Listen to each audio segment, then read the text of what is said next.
చంద్రబాబు నాయుడు గారు రాజధాని అమరావతి అని మేము రాజధాని అమరావతి కాదని ఇప్పుడు చెప్పు 3 రాజధానులు అని చెప్పి చంద్రబాబు నాయుడు గారు 1,00,000 కోట్లు ఖర్చు పెట్టడానికి సిద్ధంగా అంతే కదా. ఇవాళ 1,00,000 crores ఈ స్పెండ్ అమరావతి. జగన్మోహన్ రెడ్డి గారు కూడా మొన్న చెప్పాడు ఎందుకయ్యా ఇన్ని 1,00,000 కోట్ల రూపాయలు ఖర్చు పెడతారు ఒక రాష్ట్ర రాజధాని కోసం ఈ గుంటూరు విజయవాడ మధ్యలో ఒక 500 ఎకరం తీసుకుంటే అయిపోతుంది కదా అని కదా చెప్పింది. ఆయనకి ఇచ్చినటువంటి అడ్వైజ్ ఇంత కావాలా 1,00,000 కోట్లు దానిలో 52,000 కోట్ల రూపాయలు అప్పు. మెడికల్ కాలేజీలేమో 500 కోట్ల రూపాయలతో పూర్తయ్యేటటువంటి మెడికల్ కాలేజీలేమో అమ్మేసుకుంటారు.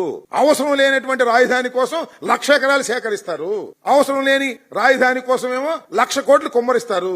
ఏంటంటే నాకు అర్థం కాలేదు. నేను ఇప్పుడు చెప్తున్నా రాజధాని నిర్మాణం ఏంటంటే నాకు అర్థం కాలేదు. You select the capital. Guntur select చేసుకుంటావా, నెల్లూరు సెలెక్ట్ చేసుకుంటావా, లేక అనంతపూర్ సెలెక్ట్ చేసుకుంటావా, వైజాగ్ సెలెక్ట్ చేసుకుంటావా, విజయవాడ సెలెక్ట్ చేసుకుంటావా, అంతే.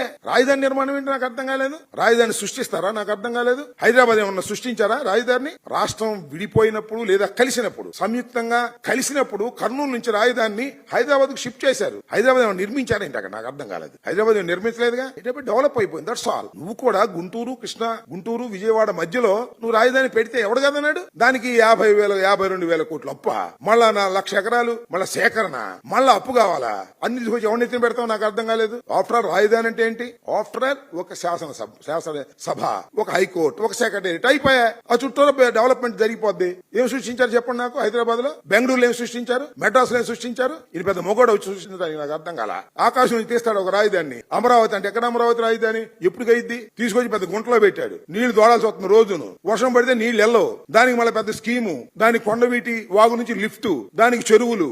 ఏంది? ఏమవుతుంది రాష్ట్రం నాకు అర్థం కాలేదు. రాష్ట్రం ఇప్పటికే రాష్ట్రంలో వనరులు లేక ఇబ్బంది పడతా ఉంటే ఇంకా నువ్వేంతో సంపద సృష్టిస్తానని చెప్పేసి అప్పుడు సృష్టించేటువంటి కార్యక్రమం చేస్తున్నాడు. రాష్ట్రానికి పచ్చి ద్రోహం చేస్తున్నటువంటి వ్యక్తి నారా చంద్రబాబు నాయుడు గారని మరొకసారి ఘంటాపథంగా చెప్పదలుచుకున్నాను.